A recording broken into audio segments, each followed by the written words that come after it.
Zamislite da se nalazite na Odisejevom brodu koji prolazi pored ostrva Sirena. Sirene su pevale toliko omamljujuće, već svi znamo taj grčki mit, da mornari koji su prolazili pored omamljeni, opčinjeni tom neverovatnom pesmom, prilazili su sirenama koje su ih ubijale.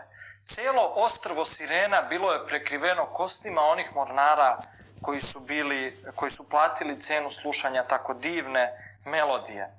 Da bi se spasili, Odisej je svojim saputnicima na lađi, u brodu stavio meki voz sa kuši, a zatim, želeći ipak da čuje to milozvučje, tu pesmu neverovatnu, tajanstvenu Sirena, naredio je ili osudio je sebe na takvu situaciju da ga njegovi saputnici vežu za katarku. Njemu, dakle, nisu stavili voz sa kuši i on je tako vezan mogao da sluša pesmu Sirena, da ne plati tu strašnu cenu, da omamljen i opčinjen takvom divnom melodijom ne krene kod njih i da ne plati to slušanje cenom života. Sada, zamislite da ste vi mornar na tom brodu i zamislite da ste Odisejev saputnik i da upravo u tom trenutku, zamislite sebe u trenutku da brod prolazi pored Sirena. Vi sa mekim voskom u ušima, kao i ostali na tom brodu, veslate, dok Odisej, koji je vezan za katarku, pokušava da se ottrgne, pokušava da se odveže i pokušava da ode kod Sirena. Vi ga posmatrate, on se ponaša na potpuno drugačiji način od svih ostalih. Vi se možete pitati šta mu je, zbog čega se tako trza, zbog čega se tako, po znacima navoda, nenormalno ponaša. A zatim onda vidite da ga svi ostali saputnici još čvršće vezuju za katarku. Možda je pozicija umetnika u ovom svetu, pozicija Odiseja, koji hrabro, ne želeći da stavlja vosak u uši, sluša pesmu Sirena, sluša ono što je zabranjeno i ono što je na neki način i opasno. A pozicija ostalih ljudi na brodu je pozicija ljudi koji imaju vosak u ušima i koji veslaju i tako u stvari žive, veslajući i ne čuvši ništa što se zaista događa oko njih. Upravo je osnovni motiv pesme Albatros Šarla Bodlera položaj umetnika u ovome svetu. Možda ovaj mit o Odiseju na neki način može da nam približi situaciju kako i Bodler video položaj umetnika. Mi ćemo pročitati pesmu, a znamo da postoje simboli u pesmi, ali ovde oni nisu hermetični, nisu zatvoreni, jer sam Bodler u poslednjoj strofi daje kod, šifru, otključava pesmu time što za simbol vezuje i značenje. Dok oni mornari od zabave love često albatrose, silne morske ptice, na putu nemarne tihe pratilice, lađa što nad ljutim vrtlozima plove. Na daske od krova spuste ih sputane, kraljevi azura, nevešti, zbunjeni, belim i ogromnim krilima skunjeni, mašu ko veslima na oba dve strane. Malo čas prekrasan, a sad smešan, jadan, krilati se putnik bori s okovima. Slule jedan mornar duva mu dim gadan u kljun, drugi mu se ruga skokovima. Tom knezu oblaka i pesnik je sličan, on se s burom druži, munjom poji oči, ali na tlu sputan i zemlji nevičan, divovska mu krila smetaju da kroči. Dakle, mi vidimo da je Charles Baudelaire poziciju umetnika poistovetio sa pozicijom albatrosa, i to albatrosa koji je zarobljen, vezan u okove na jednom brodu. Albatros je zaista ptica koja živi na moru i čije raspon krila skoro 2 metra. A ovaj albatros u Baudelaireovoj pesmi je zarobljen na lađi mornara, oni mu se rugaju, jedan duva dim od duvana u njegov kljun, drugi mu se ruga skokovima i zapravo Baudelaire kaže da je pesnik u takvoj poziciji u ovom svetu. Kakve simbole ovde imamo i šta oni predstavljaju? Pre svega, dok oni mornari su svi oni ljudi koji nemaju nikakve veze sa stvaralaštvom, koji ovaj svet doživljavaju samo na jedan mogući način, na površan način svojim čulima, koji su opredeljeni za materijalno. Oni su dokoni i to što su dokoni na neki način kazuje nam ili nagoveštava da su to ljudi koji nisu stvaralci. Oni su u stvari na brodu. Šta je brod? Čovek koji nema svest ili ne poznaje život, stvarnost i svet kakvi oni zaista jesu, vrlo je često sklon da laže sebe. Brod predstavlja tu jednu vrstu laži, jednu vrstu iluzije. Brod je čvrst i zapravo dok oni mornari misle da taj brod pruža određenu vrstu izvesnosti, da je sve, da tako kažemo, u redu. Brod predstavlja onu zonu komfora koju je čovek stvorio za sebe. On predstavlja jednu vrstu svakodnevice koju smo u savremenom svetu sagradili za nas i koja nas na neki način čuva i štiti od sveta kakav zaista jeste. A kakav je zaista svet? Svet je more. Svet je kao more, dakle on može biti miran, ali može biti i uznemiren. I upravo more u ovoj pesmi predstavlja život, predstavlja pravu stvarnost. Brod je laž, zato što je brod čvrst, a čovek je zapravo bačen u more, on mora da pliva. Ovde kaže da su to lađe ili brod nad ljutim vrtlozima plove. Pazite, taj brod u kome se nalazi čovek koji ne vidi zapravo zaista svet onakvim kakav svet jeste, koji je u zoni komfora, koji je u zoni egoizma, koji je prosto navikao da podređuje stvari sebi, on je sebe slagao da je ovaj svet siguran, čvrst kao njegov brod. Međutim, kao što smo rekli, čovek je stvoren da pliva po tom moru, da se bori protiv ljutih vrtloga, a nije stvoren da se sunča i uživa na palubi. Život je pre svega dužnost. I mnogi ljudi to ne shvataju, dok oni mornari predstavljaju one ljude koji to ne shvataju. Albatros koga predstavlja? Mi smo videli u poslednjoj strofi, u poslednjem Katrenu, Baudelaire otključava svoj simbol i kaže da je tom knezu oblaka i pesnik je sličan. On kaže da je pesnik sličan, ali pesnik je svaki čovek koji stvara. Znači, svaki stvaralac može biti sličan albatrosu. Albatros je silna morska ptica. On je silan samo kada se povezuje sa morem. On je silan kao morska ptica. More je ovaj svet, ovaj život. I zaista, oni ljudi koji stvaraju, oni jesu silni kada su na terenu, na polju ovoga sveta, istine i tako dalje. Međutim, kao što vidimo, albatrosi nemarno prate brodove. Dakle, dok oni mornari od zabave love, često albatrose, silne morske ptice, na putu nemarne tihe pratilice lađa, što nad ljutim vrtlozima plove. Pesnik jednostavno potpuno na jedan nemaran način posmatra ovu svakodnevicu, ovaj svet, koji smo rekli da je simbolično predstavljen u brodu. On je nemaran zato što zna istinu, a istina je more.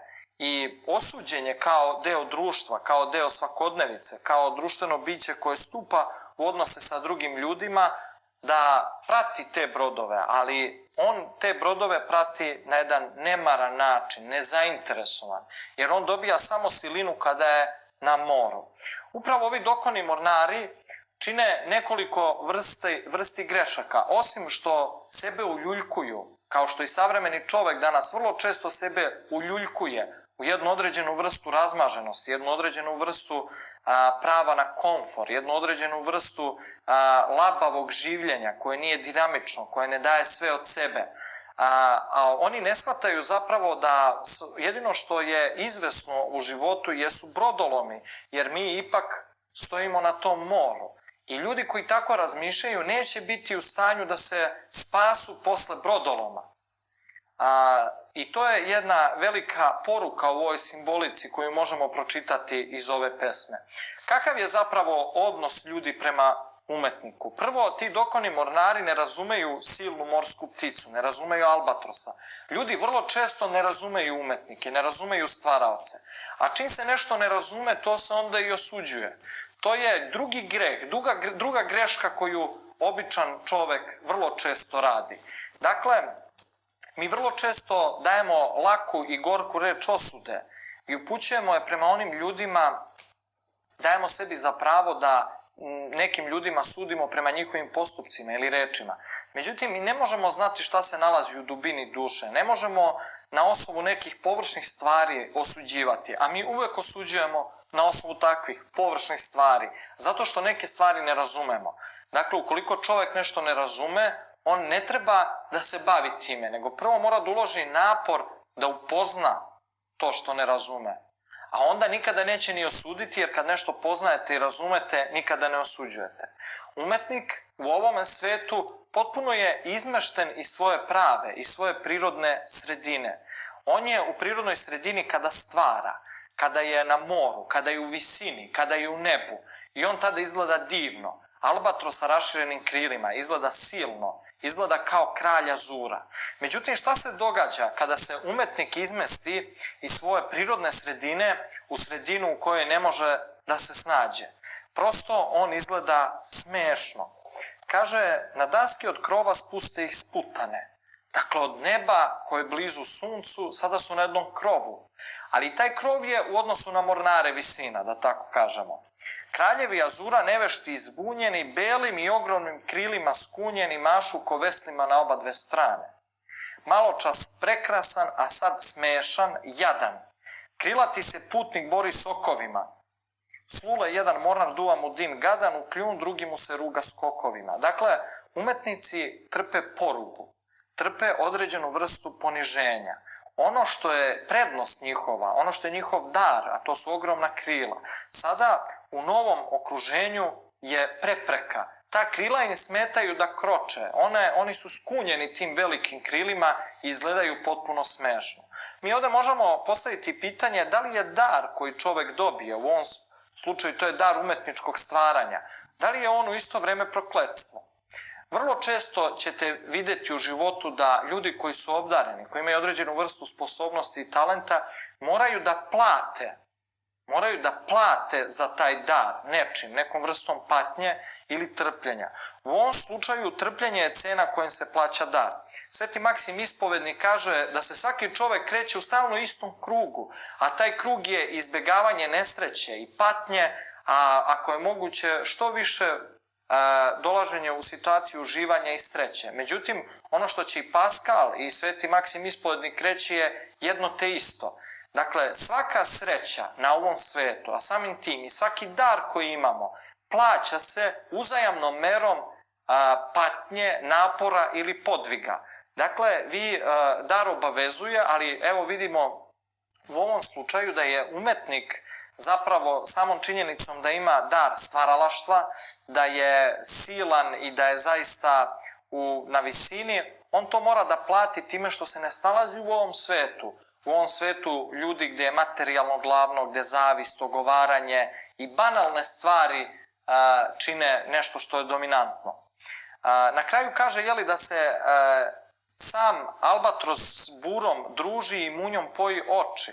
I vidite, to bura i munja su iznad okolnih mornara, jače su, ali one albatrosa ne sputavaju, sputava ga nešto mnogo slabije. Zapravo ovde dolazimo u jednu vrlo čudnu poziciju. Kada je neko plemenit, kada je neko uzvišen, oni koji su dole, oni koji su primitivni, sirovi, oni pokušavaju da ga unize. Zlo i funkcioniše tako što unižava. Zlo pokušava visinu da unizi, da plemenito sroza do sirovog.